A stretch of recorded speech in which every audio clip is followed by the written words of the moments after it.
Don't forget to like this video and subscribe to stay updated with all our latest content.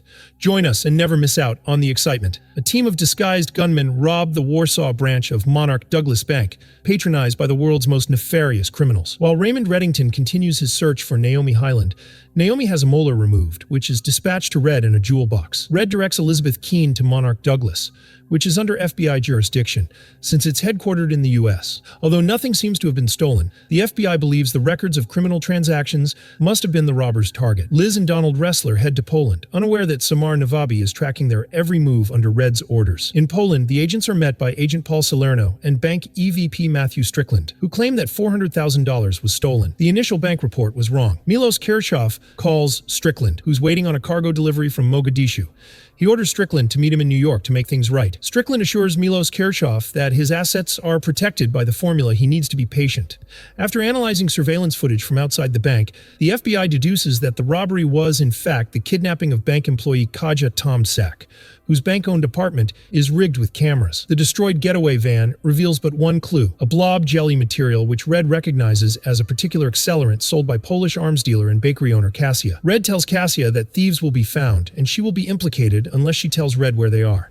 A team led by Liz and Ressler leads them to Tomczak, who is attempting to flee the country. Harold Cooper dispatches them to a safe house, but Kaya knows that if the cops know where she is, so does Strickland. Kaya tells Ressler that she has hyperthymesia, a photographic memory that allows Kaya to store all the bank's transaction records in her mind. Salerno turns on Ressler and Keen after they refuse to turn Kaja over to authorities. Samar intervenes, saving Liz, Ressler, and Kaja from a tactical team sent to capture Kaya. While Liz, Ressler, and Kaya escape authorities, Red tells Liz via phone to get to his old friend Kaspar Dubicki, who creates a diversion with a car bomb. Liz and Ressler load Kaya onto an old boxcar, which starts rolling. Kaya offers a dying declaration Gonzalez cargo, account number 924386. Shortly after Kaya's declaration, the boxcar is stopped by Red. Red sends Kaya to his jet and offers Liz and Ressler first-class tickets home, then calls Milos Kirchhoff to arrange a meeting at Coney Island. Red claims they have a common enemy, whoever told Milos Kirchhoff that Red killed his daughter. Moreover, Red has Kaja and all of Milos Kirchhoff's money, which he can have back in exchange for Naomi. Milos Kirchhoff agrees, with a veiled warning. Red is blinded by his passion for Liz. Interrogating Red's manicurist, Rosa Heredia, a former trauma surgeon, Liz finds Kaya and calls Red with news that she's frozen the escrow accounts, where he's placed Milos Kirchhoff's cash. Red refuses to call off the deal, forcing Liz to change her mind, and Dembe Zuma trades the escrow account codes for Naomi, then drives her off into the night. Back at the FBI, Revan Wright tells Cooper to whitewash the case and to give her all the Monarch account information stored in Kaya's head. The next day, Cooper meets Samar in a park to review her file on Reddington. Samar then phones Reddington to tell him that she's in. A man is met at an outside street corner cafe by another man, who threatens him. The first man runs away into the street where he's almost hit by a car. The driver of the car drugs him. When the man wakes up again, he's being taken in for surgery and is drugged again. Police roust a sidewalk of homeless people and find his half-naked corpse with a Y incision exposing his inner organs. Elizabeth Keen wakes up scrambling for her gun and finds Tom Keen holding her gun on him. He warns her she can't trust Raymond Reddington, because he'll kill her as soon as he gets rid of Berlin. Reddington bursts in with a gun. When Tom tries to tell Elizabeth something about the night of the fire and Naomi Highland, Reddington kills him. Elizabeth wakes up to discover it was just a dream. As she leaves her motel, she sees a man following her. She jumps him and checks his belongings to find he's what he says he is, just a guest staying at the same motel. Reddington is discussing business with Nico Damakis. He wants the syndicate to take over an Indonesian port. Nico warns him that tripling his investment at this time is risky given his war with Berlin. Reddington dismisses him. Elizabeth arrives with Dembe Zuma and asks Reddington about the whereabouts of Naomi Highland. Reddington diverts her with the death of Paul Wyatt, the man in the first scene. We learn Paul Wyatt was in financial services and under U.S. Securities and Exchange Commission investigation for fraud allegations until he was found with his heart taken out. Reddington tells her about James Covington, a cardiothoracic surgeon who now runs a black market organ ring for recipients outside of normal channels by killing people for their organs. Reddington doesn't know where Covington is. Oliver Fleck approaches an obviously sick man in a restaurant and introduces himself as representing Dr. Covington. He guarantees the quality of the organ being offered, along with a 10-year guarantee. Back at headquarters, Aram Mojtabai gives the rundown on Covington to the team.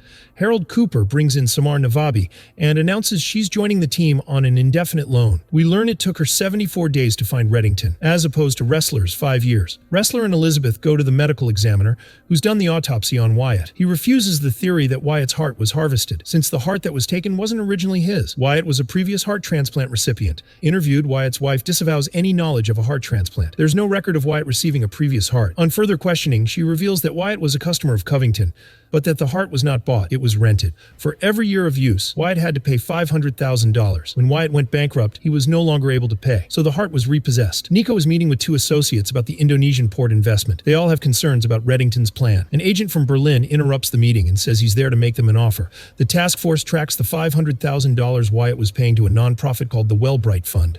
Looking through the financials, they found the fund paid $200,000 to a general surgeon named Dr. Gordon Albee for consulting. In Cogan Falls, Maryland, Ressler and Elizabeth meet Dr. Albee, who's the local medical examiner. He becomes nervous when asked about the Wellbright Fund and refuses to answer questions. Nico tells Reddington about Mr. Vargas and the offer that he made, which was a short window during which Nico and his associates could change sides.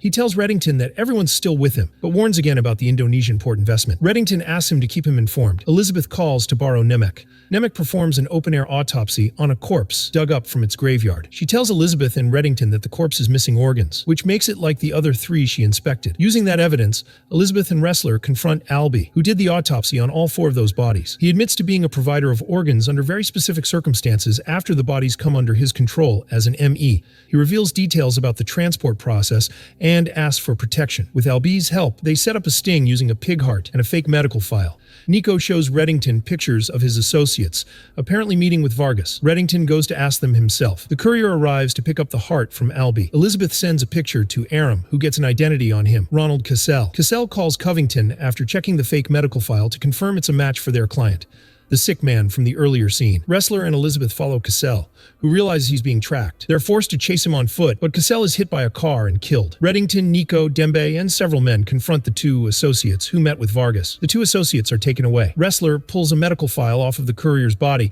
that allowed them to identify the intended recipient of the fake heart as Bernard Babbitt. The FBI has been trying to indict him for years. Reddington finds Babbitt at a restaurant and asks to be put in contact with Covington. Babbitt has a number to be used for emergency purposes only and refuses. However, Reddington has poisoned Babbitt with a drug used to cure erectile dysfunction, which causes Babbitt to go into distress, which constitutes an emergency. Cooper calls Elizabeth in to review the recommendations from the FBI psychologist, who has concerns about her and is recommending a 1-month suspension. Cooper's not going to take the recommendation, but offers his ear to Elizabeth if she needs to talk. Aram tracks Covington's emergency number to a 5-block radius. The team listens to Covington talking about another heart repossession taking place in less than 1 hour. Vargas meets with Nico, who tells him that his two associates have been taken care of.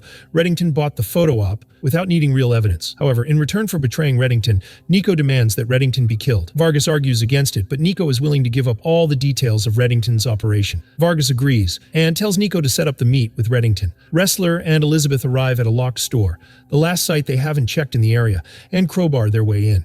Ressler finds a stairwell to a lower level that's not on city plans. They find 2 children unconscious in hospital beds and a sterile setup that appears to be for childcare. Further in, they find a couple and Oliver Fleck. Elizabeth interrupts Covington in an operating room where he's preparing to transplant lungs into a child who will die in the next 24 hours if he doesn't get them. They stop him. Handcuffed, Covington explains he lost his license for transplanting adult lungs into a child, an experimental procedure which wasn't acceptable practice at the time but saved the child.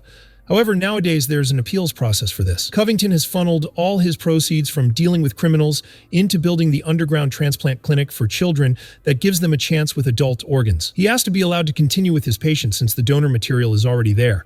Elizabeth argues with Ressler that Covington has to do the transplant and asks him to buy her time with Cooper. Reddington meets Nico, who tells him he's out and introduces him to Vargas and his men, who draw guns on Reddington. Reddington takes Vargas's gun, and Vargas apologizes to Nico, saying he's misled him. The 2 framed associates enter with more of Reddington's men, implying the whole thing was a sting to catch traitors. Reddington reveals to them all that the Indonesian port deal came through. The Indonesian minister who opposed Reddington's syndicate needed a heart transplant, but the arrangements he made for a new heart had fallen through. He died that morning and the new minister saw things Reddington's way. Reddington tells Nico a story about installing carpets for a store owner during a summer job. Reddington shoots and kills Nico. Covington finishes the transplant to save his child patient, then is led away by the FBI. Elizabeth speculates whether Reddington knew Covington was saving children, when Ressler reminds her that for every 1 child saved, there were 3 criminals as well. She says that's a trade-off she'd make. Ressler observes that the Elizabeth of a year ago would never have thought that. Samar offers to take Elizabeth out for a drink to celebrate the case, but Elizabeth refuses.